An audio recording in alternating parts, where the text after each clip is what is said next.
பூலோக வைகுண்டம் எங்கே இருக்குது தெரியுமா?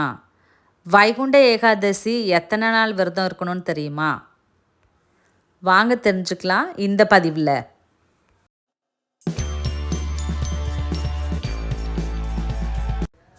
வணக்கம். இந்த மார்கழி மாதத்தில் அனுமன் ஜெயந்தி, ஆருத்ரா தரிசனம் போன்ற முக்கியமான பண்டிகைகள் வந்தாலும் மிக சிறப்பு வாய்ந்ததாக நாம் கருதுறது வைகுண்ட ஏகாதசி ஆகும். மாதம் ஏகாதசி வந்தாலும் மார்கழி மாத வளர்ப்பிறையில் வர வைகுண்ட ஏகாதசி மிகவும் சிறப்பு வாய்ந்தது. இந்த வைகுண்ட ஏகாதசியில் நம்ம விரதம் இருந்தால் இந்த வருடத்தோட அத்தனை ஏகாதசியிலும் விரதம் இருந்து வழிபட்ட பலன் நமக்கு கிடைக்கும். இந்த வைகுண்ட ஏகாதசியானது நம்மளுடைய பாவங்களை எல்லாம் போக்கி பலவிதமான துன்பங்கள்லேருந்து நம்மளை நீக்கி செல்வ வளம், அதிர்ஷ்டம் எல்லாம் கிடைக்கக்கூடிய அற்புதமான திருநாளாகும். இந்த வைகுண்ட ஏகாதசி விரதம் 3 நாட்கள் இருக்கக்கூடியது. தசமி திதியில் துவங்கி ஏகாதசியில் உபவாசம் இருந்து துவாதசியில் பாரணம் செஞ்சு விரதத்தை நிறைவு பெறணும் அப்படின்னு சொல்கிறாங்க. இந்த வருடத்துக்கான வைகுண்ட ஏகாதசி வர வெள்ளிக்கிழமை 10/1/2025 அன்னைக்கு வருது. இந்த வைகுண்ட ஏகாதசி விரதம் இருப்பவங்க ஜனவரி 9ஆம் தேதி வியாழக்கிழமை பகல் பொழுதோட உணவு சாப்பிட்றதை நிறுத்திக்கணும். அது ஒரு வேளை அப்படின்னு சொல்லுவோம். பால் பழம் மட்டும் எடுத்துக்கிட்டு விரதத்தை ஆரம்பிக்கலாம்.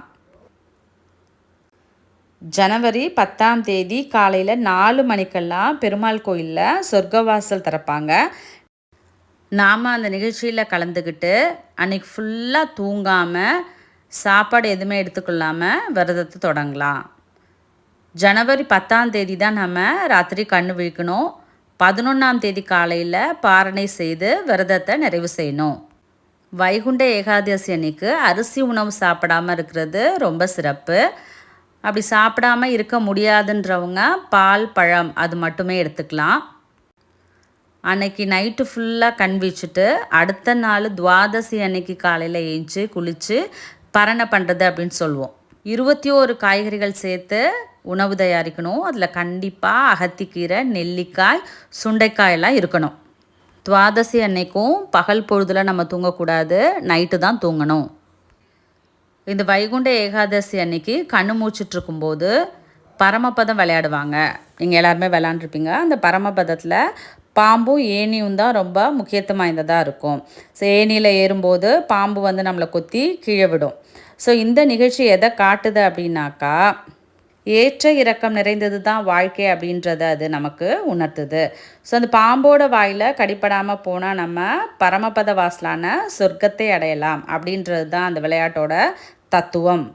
பூலோக வைகுண்டம் சொல்கிற ஸ்ரீரங்கத்தில் 21 நாள் இந்த விழா சிறப்பாக நடக்கும். பகல் 10 ராப்பத்து அப்படின்னு பிரித்து ஒரு நாளுமே பெருமாளுக்கு அலங்காரங்கள் செஞ்சு சாமி வீதியுலா வருவாங்க. சொர்க்கவாசலை தரிசிக்க நிறைய பக்தர்கள் வருவாங்க.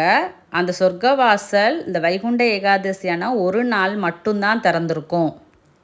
திருப்பதியிலும் இந்த வைகுண்ட ஏகாதசி ரொம்ப சிறப்பாக கொண்டாடுவாங்க. ஸோ அந்த வாயிலுக்கு வைகுண்ட துவாரம் அப்படின்னு பேர். இந்த வைகுண்ட ஏகாதசி அன்னைக்கு மட்டுமே அந்த வாயில் திறந்திருக்கும். இந்த சொர்க்கவாசலை தரிசிக்கிறவங்களுக்கு வீடு பேரு கிடைக்கும் அப்படின்றது ஐதீகம். நாமளும் இந்த வைகுண்ட ஏகாதசி அன்று விடிய காலையில் பெருமாள் கோயிலுக்கு போயிட்டு சொர்க்கவாசலை தரிசித்து நல்ல வளமான வாழ்வு கிடைக்கணும் அப்படின்னு ஆண்டவனை வேண்டி விரும்பி கேட்போம்.